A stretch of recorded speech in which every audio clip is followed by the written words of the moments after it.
오늘은 구약 전도서 3장을 본문으로 말씀을 전하려고 하는데요. 이제 이 전도서를 읽으실 때 그 두 가지 포인트의 균형을 가지고 읽으시면 참 좋습니다. 이 두 가지 포인트 중에 첫 번째 포인트가 뭐냐 하니까 인생은 허무하다는 겁니다. 이 전도서가 첫 출발서부터 이제 맨 시작이 이렇게 말씀을 시작하지 않습니까? 1장 2절에 보니까 전도자가 이르되 헛되고 헛되며 헛되고 헛되니 모든 것이 헛되도다. 이 여기 나오는 이 헛되다 이 그 단어는 히브리어로 헤벨이라는 단어인데요. 바람, 또 수증기, 연기 이런 뜻을 가지고 있는 단어입니다. 요즘에 이 겨울철이 돼서 이제 좀 춥지 않습니까? 그래서 이제 문을 열고 바깥에 나가면은 바로 이제 이 날숨을 하면은 막 코에 쓰고 입에 쓰고 그런 막 수증기가 나오지 않습니까? 이게 헤벨이에요. 그리고 여름에 우리 중고등부 아이들하고 이제 캠프파이어 같은 거를 하는데요. 이제 그 장작을 놓고 불을 피우면 거기에 연기가 막 하늘로 올라가는데 이게 헤벨입니다. 인생이 왜 허무합니까? 인생은 너무나 일시적이고 찰나적일 뿐만 아니라 또 이 간직하고 싶은 소중한 순간들이 얼마나 많습니까? 갓 결혼을 하고 그 신혼부부의 그 기쁨이 막 영원히 계속되기를 바라는데 조금만 지나면은 이게 모래 움켜쥐은 것처럼 다 빠져나가 버립니다. 첫 애를 낳고 그 어린 아기의 기쁨을 막 평생 간직하고 싶은데 조금만 지나면은 다 바뀌고 다 변하는 거 아닙니까? 그래서 이 인생이라는 것은 이 헤벨, 그 수증기 같고 연기 같고 바람 같아서 그래서 참 이게 허무하다. 이걸 강조하는 게 전도서의 첫 번째 포인트고요. 그런가 하면은 전도서는 그것만 강조하는 거 아닙니다. 두 번째 포인트가 있는데요. 이렇게 허무한 것이 인생이지만 그러나 그럼에도 불구하고 이 인생을 하나님께서 주신 선물로 받고 그 삶을 즐거워해야 한다. 이게 두 번째 포인트입니다. 워렌 위어스비가 쓴 책에서 이 전도서와 관련된 글을 읽었는데 전도서를 압축해 놓은 것 같습니다. 한번 들어보십시오. 삶은 어려움과 당황스러운 것으로 가득 차 있다. 그리고 삶에는 아무도 이해할 수 없고 통제할 수 없는 많은 일들이 있다. 인간의 견지에서 볼 때 모든 것이 헛되고 어리석다. 이게 헤벨 아닙니까? 근데 그걸 끝나지 않습니다. 그 다음 보니까 그러나 삶은 하나님이 우리에게 주신 선물이다. 그분은 우리가 삶을 누리기 원하며 그분의 영광을 위해 삶을 사용하기를 원하신다. 이번에 제가 전도서를 다시 공부하면서 이 두 가지 이 축을 가지고 말씀을 묵상하다가 보니까요, 이 우리 인생에 너무나 중요한 인생 숙제가 하나 있었구나. 여러분, 저와 여러분에게 평생을 걸고 해야 될 숙제가 있습니다. 그 숙제가 뭘까요? 이렇게 안개처럼 찰나적인 인생, 그뿐만입니까? 도대체 알 수 없는 수수께끼 같은 인생 아닙니까? 살면 살수록 정말 수수께끼 같은 인생인데 이런 인생이 우리에게 주어졌지만 그러나 우리가 할 숙제가 뭡니까? 우리 남은 삶을 하나님께서 주신 선물처럼 여기고 이 삶을 소중히 그리고 즐거워하면서 누리면서 그렇게 살아가야 될 숙제가 우리에게 주어져 있다는 겁니다. 저는 늘 그런 말씀을 드리지만요, 제가 분당 우리 교회 담임 목사로서 지상 최대의 숙제가 있다면 제가 이 교회 담임 목사이기 때문에 제가 행복해지는 거예요. 중요한 조건은 주님 안에서의 행복. 그러니까 이런 생각을 하다가 보니까 그 이혜인 시인의 작은 기쁨 이런 제목의 시가 있는데요. 지난주에 이 시를 쭉 읽으면서 그 참 머리가 끄덕끄덕거려지더라고요. 자, 시를 한번 들어보세요. 사랑의 먼 길을 가려면 작은 기쁨들과 친해야 하네. 이 첫 줄이 제게 너무 와닿았습니다. 여러분, 먼 인생의 여정길을 우리가 지금 달려가고 있는데요, 이 사랑의 먼 길을 가려면 작은 기쁨들과 친해야 하네. 아침에 눈을 뜨면 작은 기쁨을 부르고 밤에 눈을 감으며 작은 기쁨을 부르고 자꾸만 부르다 보니 작은 기쁨들은 이제 큰 빛이 되어 나의 내면을 밝히고 커다란 강물이 되어 내 혼을 적시네. 내 일생 동안 작은 기쁨이 지어준 비단옷을 차려입고 어디든지 가고 싶어, 누구라도 만나고 싶어, 고맙다고 말하면서, 즐겁다고 말하면서 자꾸만 웃어야지. 저는 이 맨 앞에 나오는 사랑의 먼 길을 가려면 작은 기쁨들과 친해야 하네, 이 대목하고요, 중간쯤에 나오는 내 일생 동안 작은 기쁨이 지어준 비단옷을 차려입고, 막 인생 한 방이다 이런 말하는 거, 그거 절대로 들으시면 안 됩니다. 그건 속임수예요. 인생은요, 일생 동안 작은 기쁨이 지어준 비단옷을 차려입고, 여러분 지금 그 비단옷을 다 입고 계시네요.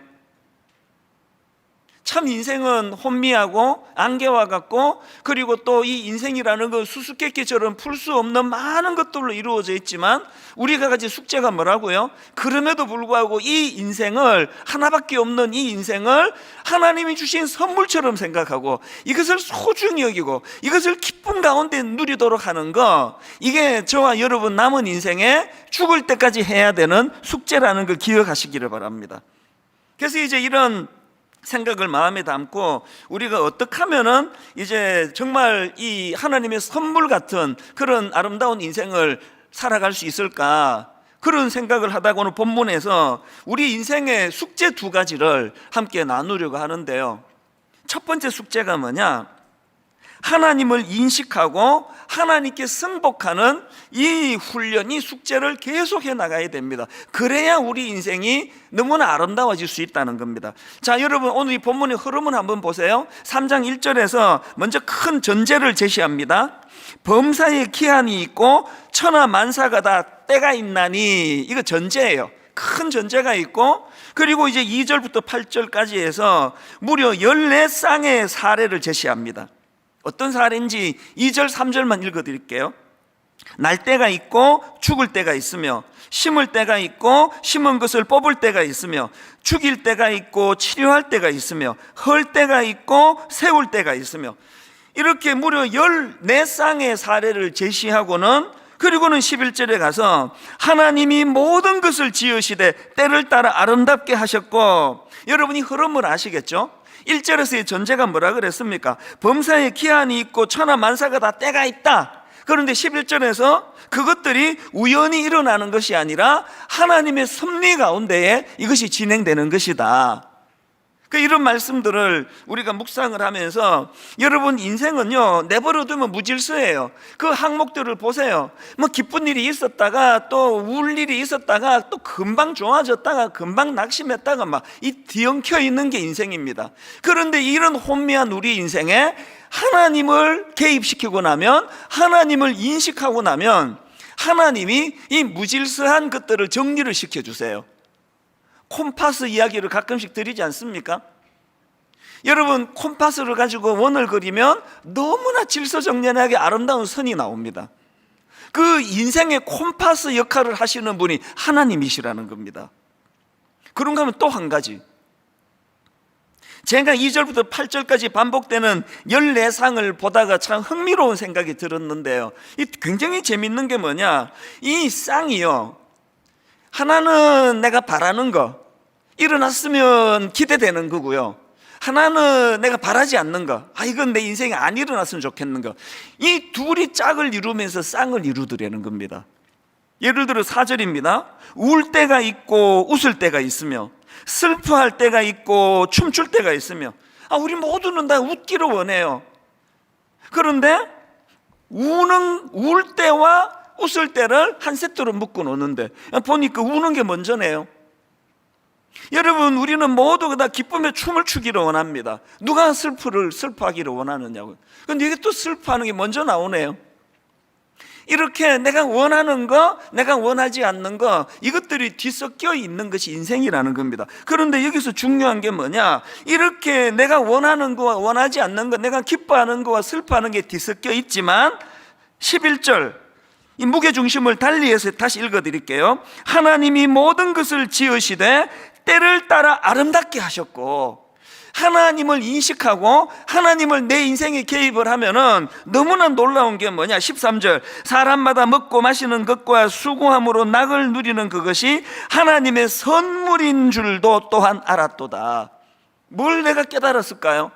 인생에서 내가 그토록 원하는 막 기쁨이 넘치는 그것만이 선물의 재료가 아니고요, 날 너무나 우울하게 하고 날 너무나 힘들게 하는 그런 것조차도 하나님의 선물 같은 즐겁고 기쁨을 사는 삶의 이게 재료가 되더라는 것입니다. 그게 하나님을 인식하는 사람이 가지는 특징이라는 겁니다.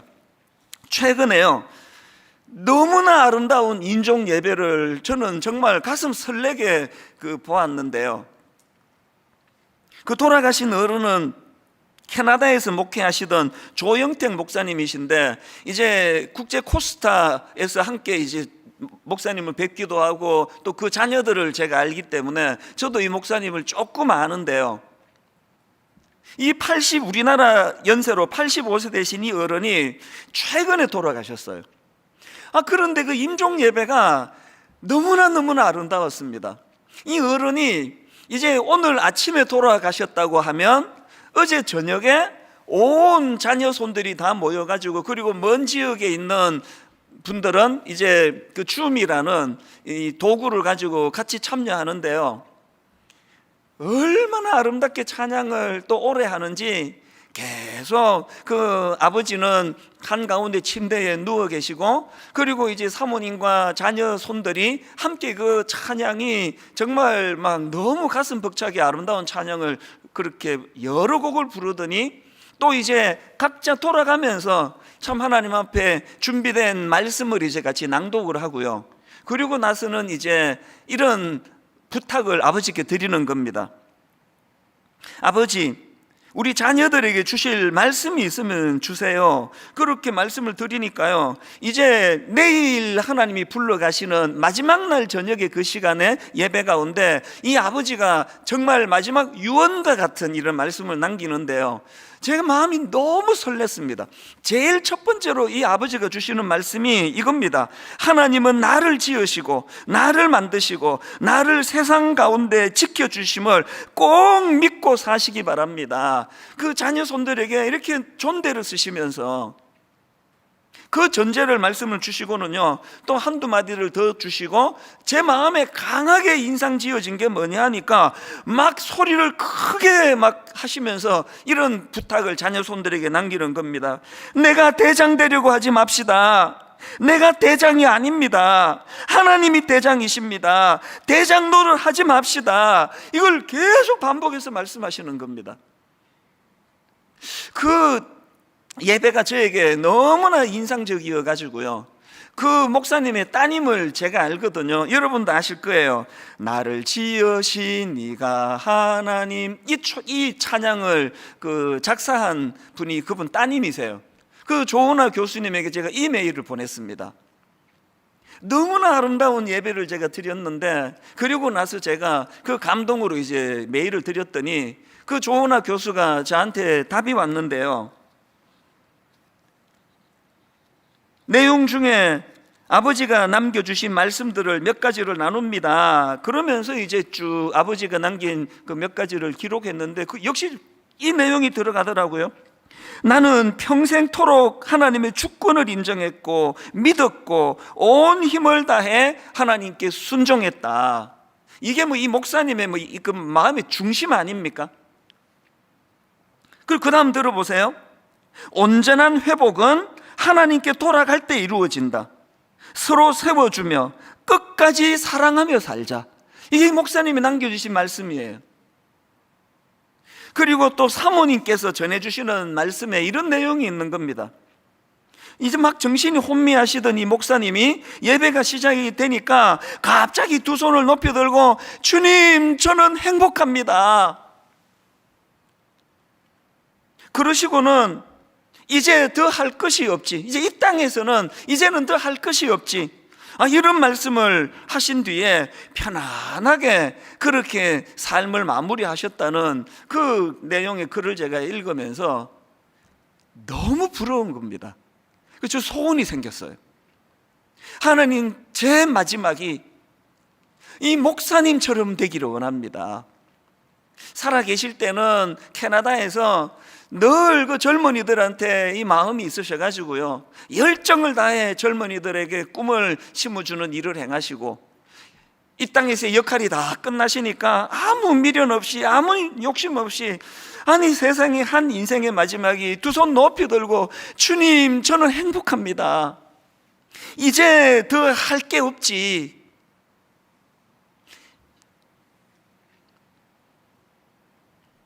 하나님 주신 선물 같은 인생을 사시는 분의 삶과 죽음이 이런 거구나, 제 마음에 큰 도전을 받은 겁니다. 오늘 저와 여러분 우리 같이 꿈꾸지 않으실래요? 하나 우리에게 이 소원이 생겼습니다. 살아있을 동안에는 숙제를 푸는 겁니다. 숙제가 뭐라 그랬죠? 아무리 어려운 여건, 아무리 힘든 어떤 상황이라 할지라도, 하나님 저는 이 재료들을 모아가지고, 아까 그 본문 말씀 2절부터 8절까지 드렸잖아요. 좋은 재료만 있는 거 아닙니다. 웃는 일만 있는 거 아닙니다. 울 일도 있고 슬퍼한 일도 있습니다. 그런 모든 재료를 가지고 하나님, 내 인생이 하나님이 주신 선물 같은 인생 되게 하여 주시기 원합니다. 이 숙제를 향해 늘 애쓰고, 그러다가 인생이 다 하면 그 목사님처럼 주님 저는 행복합니다, 이 마지막 이 한마디가 모든 걸 다 거기에 담고 있는 거 아닙니까? 이게 첫 번째 숙제예요. 그런가 하면은 두 번째 인생 숙제가 하나 더 있는데요, 바로 오늘 이 순간을 감사함으로 누리기, 이게 우리가 가진 숙제라는 겁니다. 본문 12절입니다. 사람들이 사는 동안에 기뻐하며 선을 행하는 것보다 더 나은 것이 없는 줄을 내가 알았고, 또 13절 세 번역입니다. 사람이 먹을 수 있고 마실 수 있고 하는 일에 만족을 누릴 수 있다면, 하는 일에 만족을 누릴 수 있다면 이것이야말로 하나님이 주신 은총이다. 저는 이번에 이 전도서 공부를 하면서 라틴어로 까르페 디엠, 이 단어를 참 많이 생각을 했습니다. 까르페 디엠, 지금 살고 있는 현재 이 순간에 충실하라. 우리말로 번역한 걸 제가 보니까 현재를 잡아라. 영어로 보니까 seize the day, 그날을 움켜쥐어라. 이게 다 까르페 디엠이에요. 사실 저는 오늘 이 설교를 준비하기 이전서부터 제 마음에 오늘 이 순간을 감사함으로 누리는 것, 현재 살고 있는 이 순간에 충실한 것, 이게 제 인생에 굉장히 중요한 좌우명 중에 하나기는 합니다. 왜 이런 좌우명을 제가 갖게 됐는가 하면은요, 홍성태 교수님이 쓴 모든 비즈니스는 브랜딩이다, 이런 책이 있는데요, 저자가 1997년도에 캐나다를 방문을 했습니다. 마침 그때 영국의 다이애나 왕세자빈이 세상을 떠났는데요, 막 캐나다에서 막 그 애도의 물결이 막 어마어마하더라는 겁니다. 길거리에는 사람들이 가져다 놓은 애도의 꽃이 막 쌓여 있고요, 텔레비전에서는 막 계속 이 다이애나와 관련된 방송이 반복이 돼서 지금 나오고 있는 그런 상황인데요, 이 교수님이 이제 TV를 딱 트니까 아주 우연히 어떤 장면을 봤느냐 하니까, 이제 다이애나, 그러니까 프랑스 파리에서 사고를 당해서 죽었는데 이제 그 시신을 영국으로 옮겨가는 그것을 이제 중계 방송을 하더라는 겁니다. 막 세계에 막 수많은 사람들이 그 중계를 보고 있었는데요, 거기서 이 교수님이 깜짝 놀랄 너무나 인상적인 한 장면을 봤다는 겁니다. 영국 왕실 비행기가 이제 공항에 착륙을 하고, 또 찰스 왕세자가 이제 상복을 입은 자녀들과 함께 이제 걸어오고 있고요, 의장대가 아주 절도 있게 예를 갖추어서 착착착착 이제 다이애나의 관을 가지려고 발을 맞추어서 이제 비행기 쪽으로 걸어가는데, 이 교수님이 발견한 게 뭐냐 하니까요, 다이애나가 누워있는 관을 가지러 가는데 화물칸이 열리더라는 거예요. 그리고 놀랍게도 그 화물칸에서 다이애나의 관을 내리는데요, 그거를 보더니 교수님이 표현으로 마음이 꽉 막히더래요. 아니 지금 전 세계 사람들이 애도하는 그런 인물인데 그 시신이 짐짝처럼 화물칸에 실려 있더라는 겁니다. 아니 왕세자비는 사람인데 왜 짐짝 취급을 받았을까? 이게 가슴이 막힐 정도로 충격이 되더라 그러시던데요.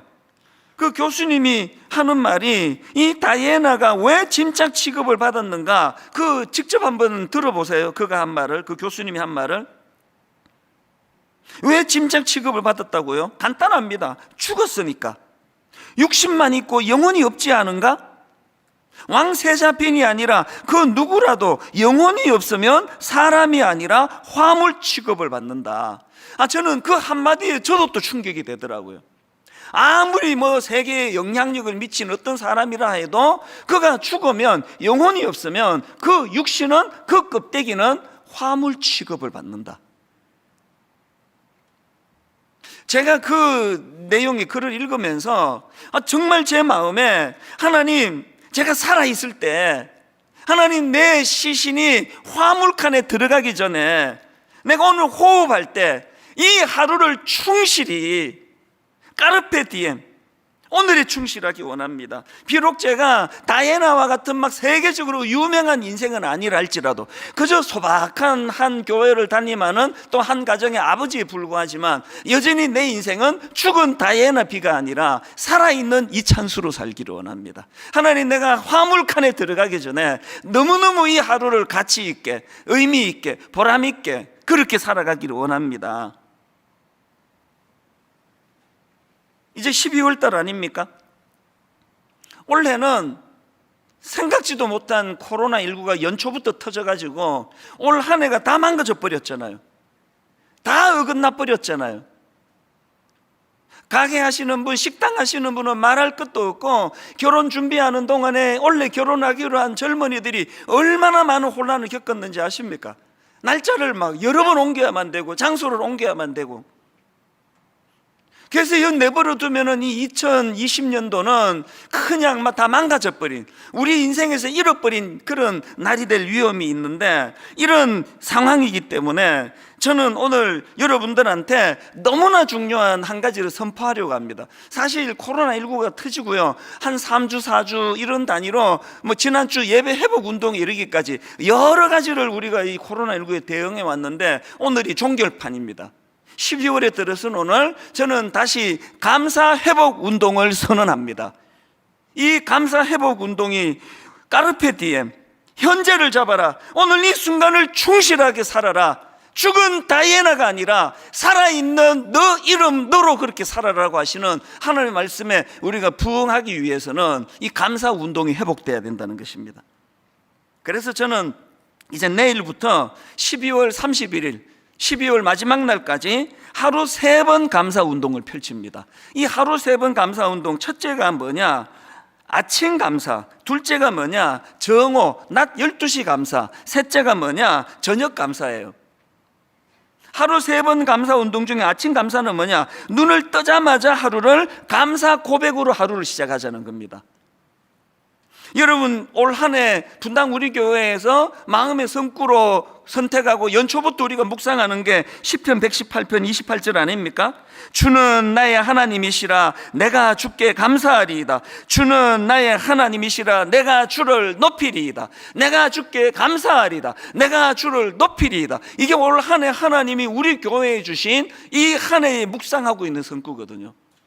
12월 달에 이제 이 말씀이 우리 삶에서 하루 시작에 눈을 딱 떴을 때 이 말씀이 암송되어지고 되뇌어지는 그런 하루가 시작되기를 바랍니다. 본당에서 함께 예배 드리시는 분들은 말할 것도 없고, 우리 지금 각 가정에서 예배 드리시는 분들도 한번 저를 따라, 제가 선창할 때니까요, 저를 따라 이 말씀을 한번 외치면 좋겠습니다. 정말 큰 소리로 한번 외쳐주시기를 바라는데요. 자, 시편 118편 28절 제가 먼저 선포합니다. 주는 나의 하나님이시라. 주는 나의 하나님이시라. 내가 주께 감사하리이다. 주는 나의 하나님이시라. 내가 주를 높이리이다. 어제 잠자리에 들기 전에 무슨 아픈 일이 있고 속상하고 뭐 우울했는지 몰라도 그 다음 날은 새로운 날이에요.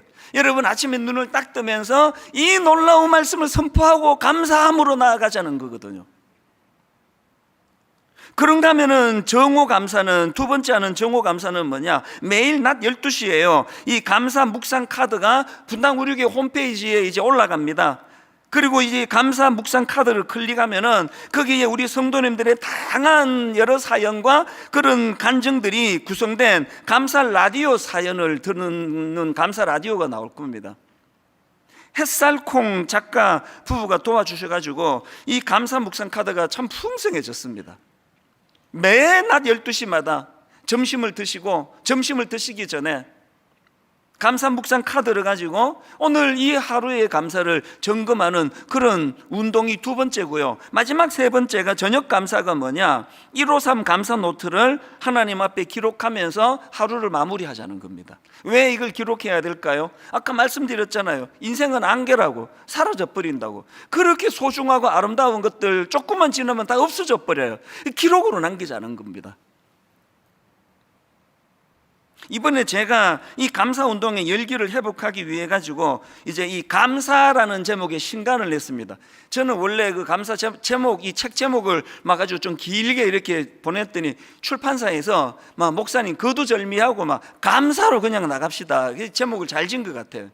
저는 지금까지 뭐 내가 책을 썼으니 이거 한 권 사주세요, 팔아주세요 그런 말 한 적이 없는데요. 이번에는 하려고요. 책 한 권 사주세요.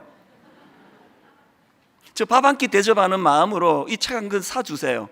그동안 했던 설교들을 쭉 묶어놓은 이 책을 왜 이번에 많은 분들이 읽었으면 하는가 하면은요, 그 책을 매개로 해서 다시 153 감사에 불이 붙기를 바랍니다. 그래서 감사 노트를 쓰면서 하루를 마감하고 감사 노트를 쓰면서 하루를 시작하고.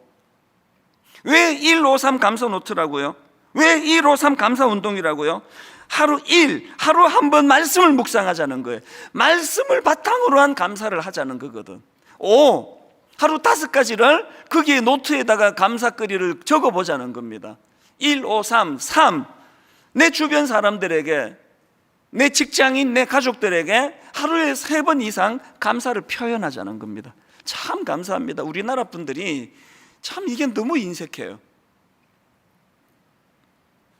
다시 말씀드리지만 여러분, 인생은 헤벨이에요. 헤벨. 이 코에서 빠져나가 버리는 그 수증기 같은 거예요. 너무 허무해요. 여러분, 여기 우리 어르신들이 좀 계시는데요, 여러분 연세 드신 어르신들에 대하여 각별히 섬기며 기도해야 돼요. 인생은 헤벨이거든요. 특히 연세가 되신 어른들은 젊은 시절에 가정을 지키기 위하여, 교회를 위하여 너무나 애쓰고 수고했던 분이었기 때문에 나이가 들면 헤벨이 실감이 가요. 다 빠져나가요. 다 안개 같아요. 그래서 공허해지기가 쉬워요. 153 감사 운동의 회복됨으로 말미암아 오늘 예배드리는 모든 성도님들 연세가 드시면 드실수록 공으로 가는 것이 아니라 정말 하나님이 주신 은혜로 말미암아 연세가 드시면 드실수록 내 인생은 하나님이 선물처럼 축복해 주신 너무나 아름다운 인생이라고. 그리고는 아까 그 조영태 목사님처럼 돌아가시기 전에 하나님, 나는 너무너무 행복합니다. 이 목표를 우리 어른들이 이루어 가실 수 있도록 우리 모든 젊은 사람들이, 또 우리 목회자들이 응원하며 중보 기도해야 된다고 생각을 합니다. 감사는 훈련이에요. 지난 2월 달에 코로나가 본격적으로 확산이 되고 난 직후에 3월 달에 이제 저희 교회에서 미자리 교회 월세 대납 운동을 벌이지 않았습니까? 너무나 많은 분들이 십시일반해 가지고 전체적으로 이것저것 다 해서 뭐 30몇 억인가 20몇 억인가 너무나 놀라운 결과를 하나님이 주셨는데요, 그 어간에 일어난 일이에요. 어떤 여성도님이 제게 손편지를 보내줬습니다. 우리 교회 성도도 아니에요. 글을 읽어보니까 참 아픔이 많은 분입니다. 자, 한번 일부를 읽어드리겠습니다. 저는 한창 일할 나이인 2008년 금융위기 때 남편의 실직을 겪고 모은 돈을 모아 작은 식당을 운영하게 되던 중 2013년도에 남편의 자살로 인해 한순간에 가장이 되어 무엇을 어찌해야 할지 알 수 없는 상황 가운데 주님 은혜로 하루하루를 살았습니다. 지금의 코로나 바이러스 상황 속에서 이해되지 않는 이 상황들이 너무나 원망되고 두려웠습니다. 목사님, 하나님은 제게 무슨 공식이나 패턴처럼 3년, 5년 주기적으로 고난을 일부러 주시는 것 같았습니다. 그럼에도 하나님 그분 손을 놓지 못하고 그분의 줄에 묶여 지금까지 지내고 있는 이 상황이 어찌 사람의 언어로 표현이 될는지요. 말로 할 수 없어 기도가 눈물로 시작하여 눈물로 마치는 날들을 보냈습니다. 근데 이분의 글이 이렇게 슬픔으로 끝나지 않습니다. 그 전도서가 그 첫 번째, 두 번째 그 메시지와 이미지가 있는 것처럼. 그 다음 들어보세요. 목사님, 설교 말씀 주신 그 마음에 새기며 힘을 얻겠습니다. 세상 가운데 살아감이 두렵고 떨리지만 제 안의 두려움은 오직 말씀이 되게, 제 안에 있는 두려움은 오직 말씀이 되게 기도하며 저의 애통한 눈물의 괴로움이 관심의 씨앗이 되어 비전을 찾는 자녀 되기를 하나님 그렇게 빚어주시기를 기도하겠습니다. 그리고는요, 5만 원짜리 지폐가 거기에 담겨 있습니다.